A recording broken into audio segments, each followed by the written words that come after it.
What's up, everybody? Coach Rob here. Welcome to Ketogenic Bodybuilding, and it's another update video. And today there's a purpose, a little information series that I'm going to start with this video. And today we're going to talk all about gain phase, or a mass building or mass preservation phase of a prep or of your yearly periodization schedule of your training. I have just completed my prep season, went through 2 competitions, as you know, and now it's time to kind of retool, recalibrate, and prepare for next year, because, there really is no time off in bodybuilding. So with being about 10 months out, it sounds like forever, but really it's not. It'll come flying up in no time, and I'll have to be tapering calories and working toward a cut and things of that nature. So for right now, though, it's the fun part. It's the mass gain, or what I like to say, mass preservation stage, where I'm going to try to preserve as much of the lean mass that I've built over the years and continue to keep that and work towards maybe filling in some weak spots and enhancing some weak spots that I want to make sure are accentuated and that I bring out for the next competition season. So, and for me, that emphasis is going to be, just as a side note, more leg detail, a little bit more leg development, and I'm always trying to improve my back. So, because they say shows are won from the back. So, and I love training back anyway, so it's a good thing. So let's talk about mass gain phase, or gain phase, whatever you want to call it. The thing is with any mode of prep for either a competition or a specific goal date or a photo shoot, whatever the case may be, the criteria, the program itself is really simple. It's super simple. If I were to outline, these are the steps to putting on mass, these are the steps to cutting, and this is what you do in the final weeks, you're talking a handful of bullet points at most. And it doesn't have to be complicated, because it's not complicated. The application is what's complicated. Actually putting in the work, actually pushing yourself to a place that you've never been, or only been very few times, to keep conjuring up that level of intensity day after day, week after week, month after month. Eating every 2 to 3 hours, or for some every 3 to 4 hours, making sure that your protein stays high, making sure that you're taking in the right micronutrients and macronutrient divisions of nutrients. And doing this, there's no days off in bodybuilding. Here, I'll put it that way. Maybe that's the best way to say it. So it's not about the program or the plan. There's the wheel has not been reinvented. It's the same now to an extent that it was, and that it has been, for the best of the best physique competitors for the last 60 years.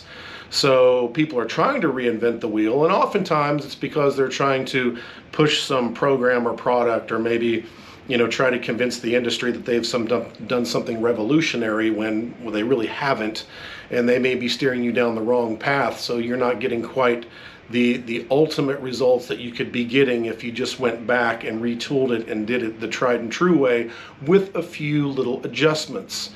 And that's why when I was going through a ketogenic protocol, and then I switched over to competition, I knew a hybrid had to be created, because yes, you can prep for a competition on high fat, moderate protein, low carb keto, sure, I guess, some of you, but is it going to be the optimal way to do it? Absolutely not.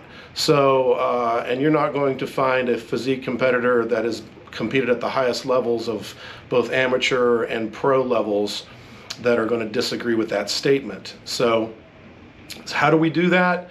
We can still do it and adhere to many of the ketogenic principles that we love so much, that make us feel so good and make life better for us. And so that approach continues. So for mass gain season, it's a simple criteria. And number one, you're going to hear me say this a lot. I use the term push food, push food, push food. You need calories. You need nutrients. You need to be in a slight caloric surplus, for some a great caloric surplus, in order to put on lean mass and grow tissue and preserve the mass that you have. So once you have determined your total daily energy expenditure, your TDEE, then you need to be, for most, and I'm generalizing here because unless I'm working individually with somebody, I have to give just broad strokes here, maybe 300 to 500 calories over that TDEE if you're trying to pack on mass. Women can get away with a little bit less. Men, that 300 to 500 is usually about always right. And there are some that I can push food even a little harder. I've worked with guys that are just genetic outliers that can take in an additional 1,000 calories and just continue to grow like a damn weed. But you know, all of this comes back to genetics, and that's the big nasty G word that nobody ever wants to talk about because it's uncomfortable, because you really can't change your genetics. But as I always like to say, if we can do this shit right and take you to your best genetic potential, to give you the very, very best with what God gave you genetically, you're still going to be very, very pleased with the end result, I promise you. You may not be an IFBB pro, but you're still going to look amazing, and you're going to be very pleased with what you've done, and you're never going to regret 1 minute of the effort. So back to the keys to putting on mass. Once again, it's simple, but it's the application. Number one, as I said, it's push food. Be in that caloric surplus. You want to make sure you're eating every 2 to 3 hours, for some 3 to 4. Yes, that is still the best approach if you want to put on mass. You want to have optimal protein synthesis. You want to make sure that you're saturating the muscles with amino acids every few hours. This is going to create the by far the best environment for putting on lean mass and maintaining it than going through like all this intermittent fasting stuff and like water fasts and juice fasts and whatever stupid ass fast people are doing out there. Now that stuff may work great for people if their only goal is just caloric deficit and weight loss. But for the hard training athlete that wants to be the freak in the room, that wants to put on as much lean mass as possible and then shred it down to a stage worthy or competition worthy body, that approach is not going to be optimal. You want to put food in the body every, let's say, 2 to 4 hours. I do 2.5 hours, and that works phenomenal for me, even at my ripe old age of 52. So, and once again, we're not reinventing the wheel. You talk to any competitive bodybuilder, amateur or pro that's operated at a high level over the last 60 years, and they're going to tell you they pretty much did the same damn thing, except for that rare occasional genetic outlier, and there aren't many of those. So, and if you are, congratulations. If it's working for you, great. So I'm going to push that food. I'm going to be in a caloric surplus, and I'm going to eat frequently throughout the day, always making sure my protein's high, my fat is moderate, my carbs are low. Now, I'm going to put in carbs around my workouts, as you know. It's been very controversial to some of the keto zealots out there, but if I can put an energy source in your body 15 minutes before you train, and that energy source will cause you to have superior muscular contractions and energy to fuel you through the hardest workouts that you've ever went through in your life, to get the most from those workouts, to stimulate the most growth, and to create the greatest breakdown of muscle tissue. And bonus, those carbohydrates are protein sparing, leaving the protein that you have consumed to do its job, and you won't have to borrow any of that energy from that protein and convert it to glucose because of the absence of glucose. And I'm sorry, as much of a fan of dietary fat as I am, it's still not as good of a hard, clean, burning fuel source as good old carbohydrates. So we want to take in just enough fast absorbing carbohydrates right before your workout, so when you're done with that last set of whatever on whatever body part you're training, those carbohydrates are gone. You've used them as fuel. You've drained the tank is now on empty, and you shut the car off, you're done. And then post-workout, some may need a little bit more carbohydrates for that replenishment, some don't need it. I do, however, believe that everybody needs a little bit of clean protein immediately following a workout. I still like to consume a whey protein isolate shake after about 15-20 minutes post-workout. So having those carbs around workouts works phenomenal, and there's a net zero effect from those carbs. You will not spill any over. They will not give you any derogatory effects. They're only going to fuel you through the toughest workouts that you've ever went through in your life, so you can maintain that growth cycle and keep that mass packed on and hang it out there as long as you can possibly keep it until we get to the cutting stage. Does that make sense? And then one day a week, I'll also do a weekly refeed. Well, I'll bring in some additional carbohydrates, drop the fat a little bit lower, and replenish those muscle glycogen stores, but not enough to where it spills over and stores as body fat, but just enough to fill those tanks back up, prepare you for the following week of training, and to spare that protein so when you're recovering hard on the weekends, it can do its job and repair that lean mass. Right? Okay, so that's basic nutrition for me and how I handle that in a mass gain phase. And it just changes slightly as we progress throughout the prep. But I'm far enough out now that I just need to keep pushing food to put on that lean mass, fill in those gaps, and preserve what lean mass I have, preparing for the next competition. Okay? Food is anabolic and sleep is anabolic, so don't neglect either one. And to create that anabolic environment, you have to train your ass off. Now, the one downside to online training, and I love my online clients, is I don't really get an opportunity to see them in the gym. So if you're a client, you're listening to this, always feel free to film a session and send it to me. Show me that intensity. Show me that you're willing to push well beyond. Show me that you understand what real failure is. And that when you reach that real failure, then you might throw in that third or fourth set, and you may do a high intensity technique that's going to ensure that you take yourself to a place you've never been and get that optimal breakdown of tissue and have that severe progressive overload so you can grow back stronger and build that muscle for the next time as a defense mechanism against the resistance that you're applying under load, right?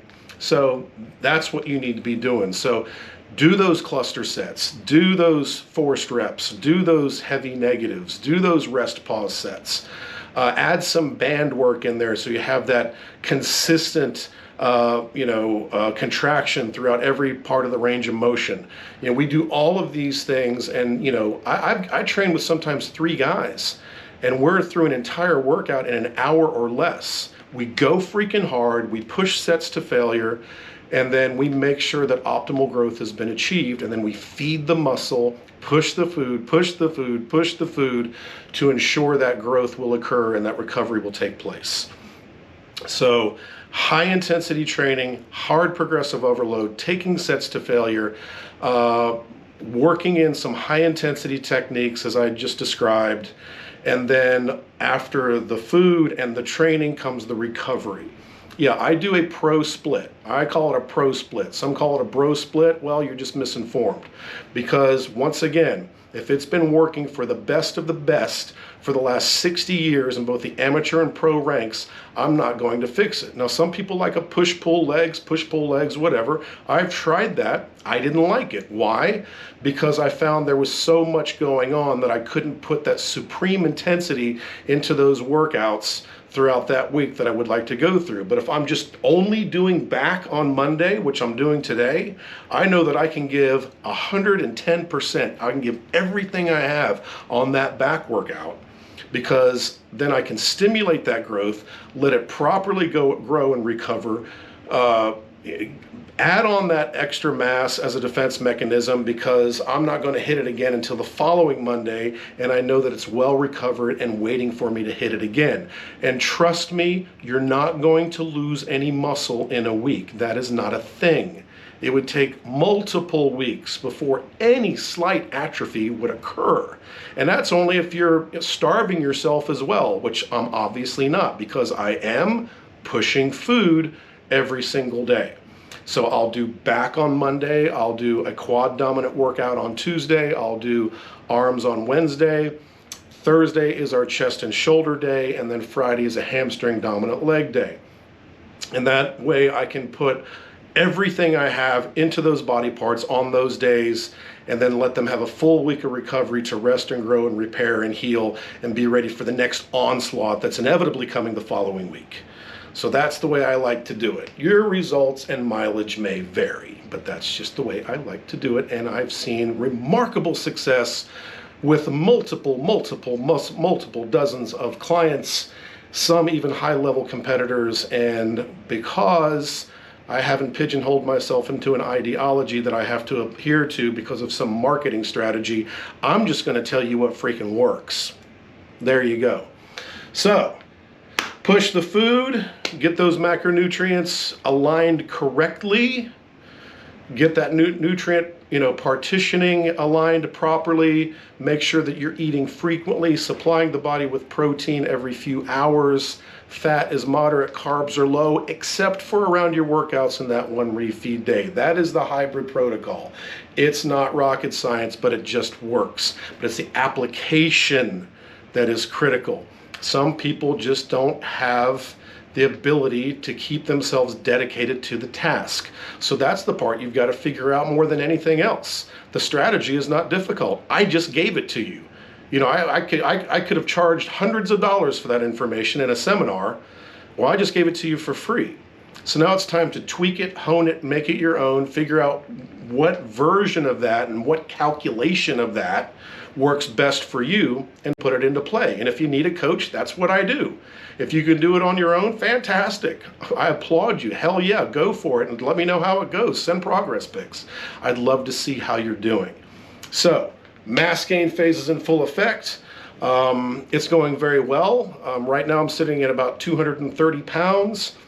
Looking to keep pushing hard and take this mass gain phase to critical mass. So there you have it. I think I've taken enough of your time today. So I'm going to be back in a couple of days with another video throwing some knowledge at you. I'm Rob Goodwin, and you can go to robgoodwin.com. That's where all my coaching services are. There's some free resources there, all kinds of information. Don't forget the podcast.